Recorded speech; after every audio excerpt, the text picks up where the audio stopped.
very first thing we want to do is simply get your hand moving. So let's see what that looks like. You don't want to start out drawing thinking you only have one shot or one chance to get it right. So I'm going to be using Photoshop, and Photoshop uses layers for a reason, so you can try new things and see if they work. You might be working on paper, so most of what I'm doing here, you'll see I'm taking the digital way out. But we'll talk more about the different ways you could be doing this later. If you are working on paper, you're going to want to make good use of that eraser, because as you can see here, even digitally, I'm making a whole lot of lines that we're not really going to need. A lot of what we'll be doing in this course is trying various things and actually deciding which of those things works for us, for our purposes. You can see I'm being really messy. I'm not trying to keep this clean. It's a lot like a writer will do many, many rough drafts. This is just the first of many, many rough drafts on these characters.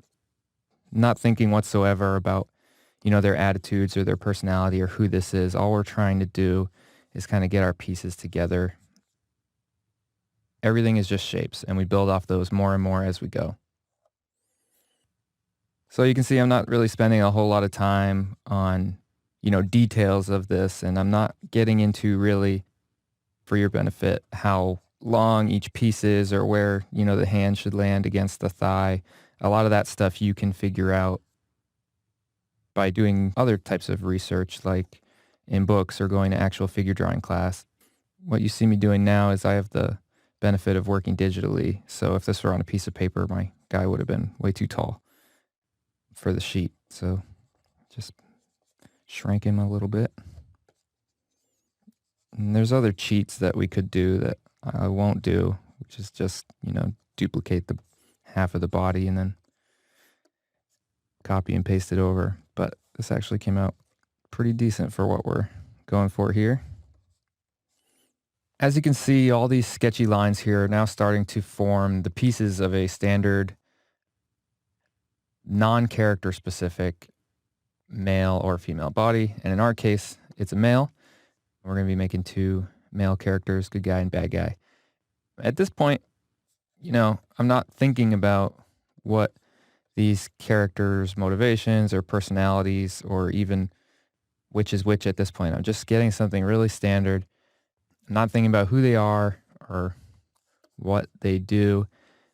All I want to worry about is just getting these pieces together. And the way that I do that is I tend to use circles and cylinders and ovals and things like that. And you're going to want to step back and use this time to double check that you're creating your figure with proper proportions.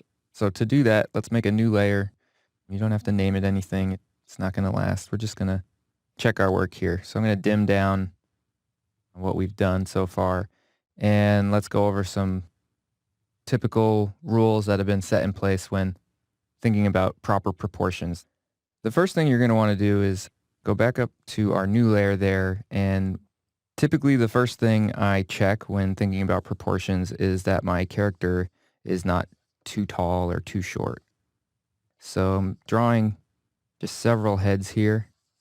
Just, kind of freehanding general head shapes, because what you're going to want to end up with is hopefully a character that is about 7 to 8 heads tall. So 1, 2, 3, 4, 5, 6, 7. So we're in good shape. He's not 5 heads tall. He's not 12 heads tall. So this is good. The next thing, talking about heads, is you want your figure's shoulder width to be about 3 heads, and the middle head actually goes this way, sideways. So that's good. It's not abnormal. Again, it's not too wide. Later on, we are going to, really push and pull these proportions to say more about our characters. But again, we want something, totally standard right now to work from. So let's go ahead and click that off for a second, make a new layer, and we're going to check some other stuff. So you've got your shoulders, your elbows, and your hands. You've got your knees. You've got a midpoint on the chest here, kind of like a nipple area, I suppose. Chin, belly button, and the crotch. So these are all kind of points we want to keep in mind right now.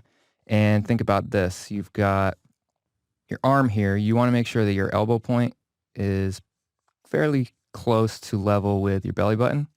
And you want to make sure that your hand, the tips of the fingers, or whereabouts they will be once we draw them, is going to be halfway down this thigh here, and you want your wrist to be right at the crotch. So, things are going well. Nothing is too off yet. Talking about legs, you want from your